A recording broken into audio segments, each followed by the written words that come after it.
RVJ, ketemu lagi bersama Saryan tentunya di RVJ Channel. Nah, di kesempatan kali ini saya akan mengajak kalian jalan-jalan di objek wisata sejarah yang ada di Kota Karawang. Mau tahu apa itu wisatanya? Mantengin terus sampai akhir.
Kita mau bikin konten soalnya.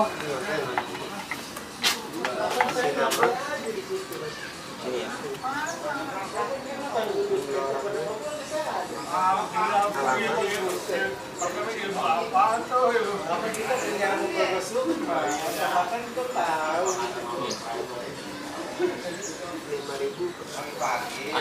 Emang ada berapa candi? Candi Jiwa dan Belando. Oh.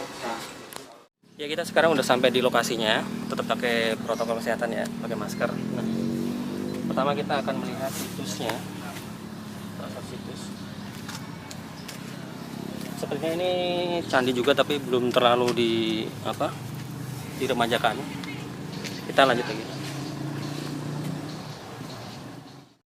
Pak, udah mau kemana Pak? Udah sampai belum? Udah sampai. Kita sekarang udah mau nyampe lokasinya. Candi Jiwa kayaknya ya. Nah, tadi kita mau nyari pemandu wisata atau tour guide-nya, ternyata kebetulan tour guide-nya itu lagi nggak enak badan, karena udah sepuh, udah tua. Jadi ya terpaksa kita nggak pakai tour guide. Kita coba cari informasi aja di sana, nanti mungkin ada informasi-informasi yang lengkap seperti di Candi Borobudur, Candi Prambanan kan ada informasinya tuh. Yuk, langsung terus. Nah, teman-teman, buat teman-teman yang mau ke sini, untuk tiket masuknya itu 5.000 per orang. Tapi dia nggak pakai nggak pakai tiket kayak gini ya. Ini cuma tiket buat parkir doang. Saya nggak tahu nanti parkirnya bayar lagi apa enggak. Nanti di akhir video akan saya kasih tahu parkirnya bayar lagi apa enggak. Intinya untuk masuk ke sini tiketnya 5.000 per orang. Itu kalau saya bilang lumayan murah ya untuk wisata-wisata sejarah kayak gini.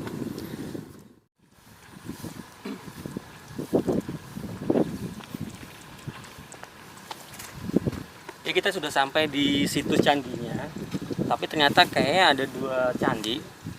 Ini yang pertama Candi Jiwa. Nah, yang satu lagi ada di sono, ada 1 candi lagi, nanti kita ke sono. Sekarang kita baca sejarahnya. Yuk.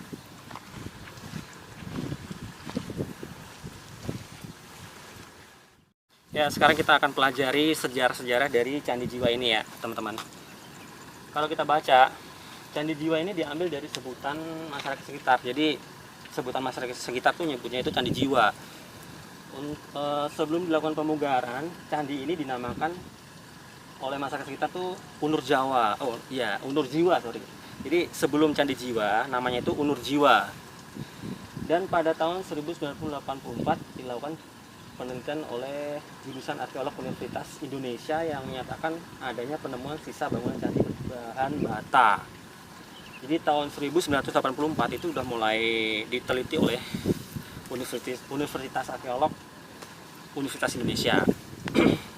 Terus kita coba lagi Ekskavasi dan pemugaran yang dilakukan sejak tahun 1996 hingga 2001 berhasil memperlihatkan denah dan bentuk bangunan Candi Jiwa yang memang tidak utuh gitu loh. Berukuran 18 meter kali 18 meter seperti terlihat saat ini, kayak gini nih teman-teman. Hanya tersisa bagian kaki dan tubuh dengan tinggi 3,5 meter.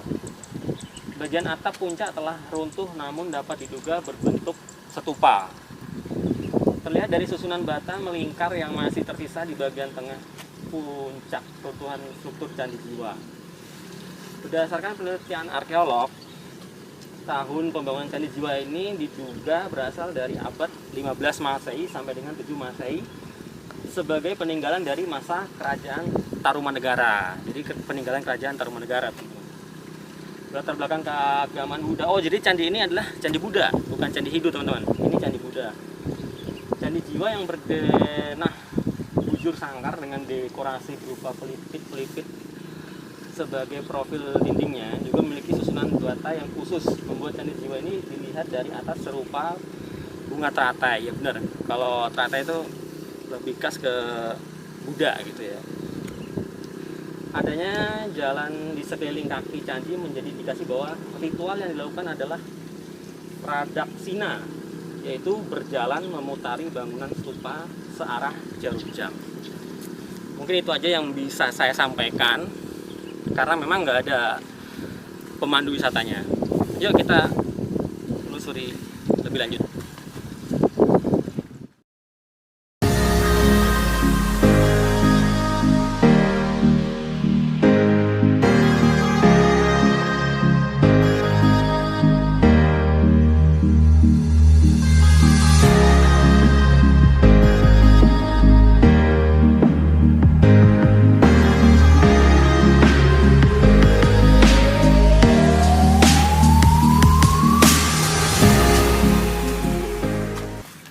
Ya teman-teman, setelah Candi Jiwa ini ada satu candi lagi, nanti kita akan ke sana.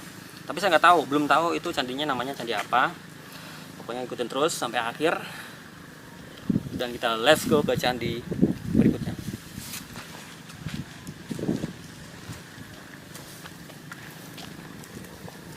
Langsung aja.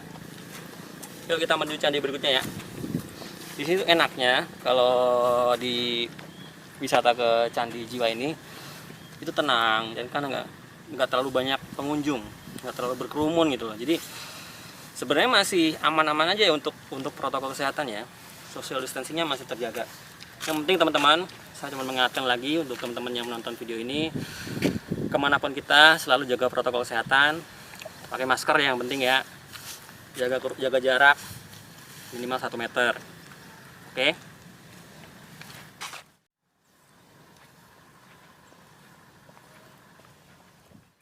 Ayo teman-teman, saya di sini cuma mengingatkan buat teman-teman yang mungkin mau pergi kemanapun itu, ke wisata apapun itu, yang nomor satu adalah tetap jaga kebersihan, jangan buang sampah sembarangan ya. Ya teman-teman, sekarang saya udah sampai di situs candi berikutnya. Ternyata namanya adalah Candi Blandongan, Candi Blandongan. Nah, kita akan masuk ke dalam, kita akan telusuri lebih dalam. Barangkali ada info-info sejarah yang sangat berguna buat kita semua. Yuk. Ya, teman-teman, kalau kita mau dari Candi Jiwa ke sini lagi, kita harus ngisi data lagi pada kunjungan. Ini Bapak siapa, Pak? Saya Karim. Pak Karim. Jadi nanti ada biaya untuk kebersihan aja. Berapa seikhlasnya. Oke. Perwakilan aja Pak. Soalnya 2.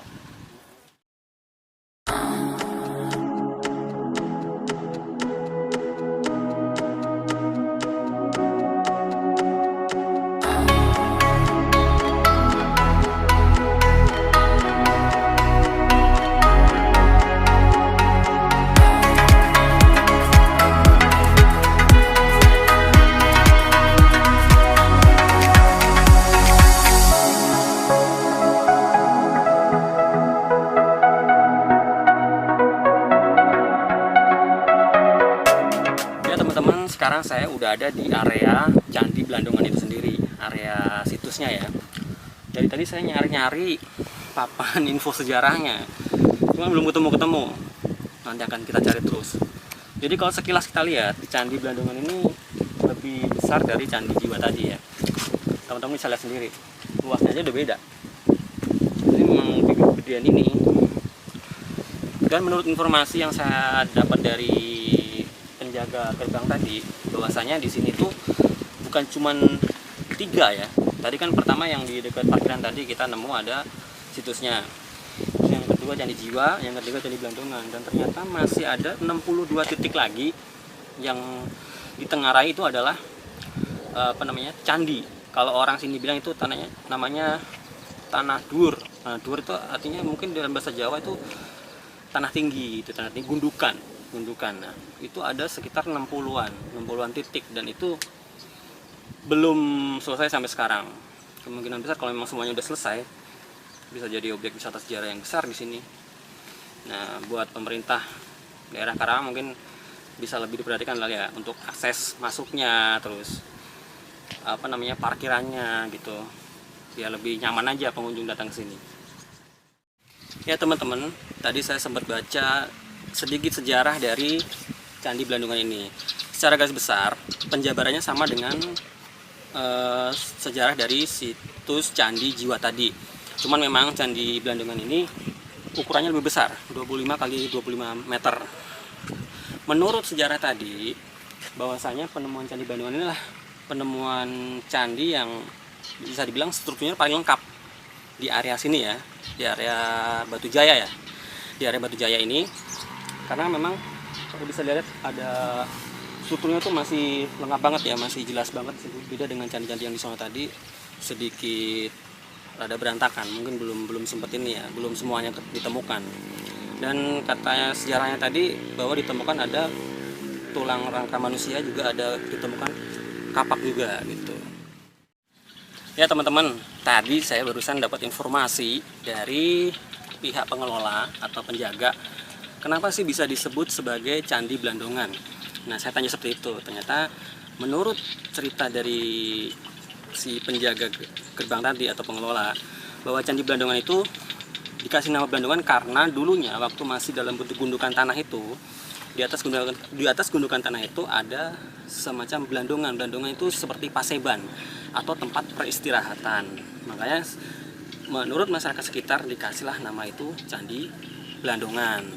Dan untuk Candi Jiwa sendiri, menurut info dari yang saya dengar tadi dari pihak pengelola, bahwasanya sejarahnya dulu setiap ada ternak yang lewat situ itu selalu mati. Jadi jiwa itu bukan jiwa manusia, tapi jiwa ternak-ternak masyarakat itu. Makanya dari situlah dikasih nama Candi Jiwa seperti itu.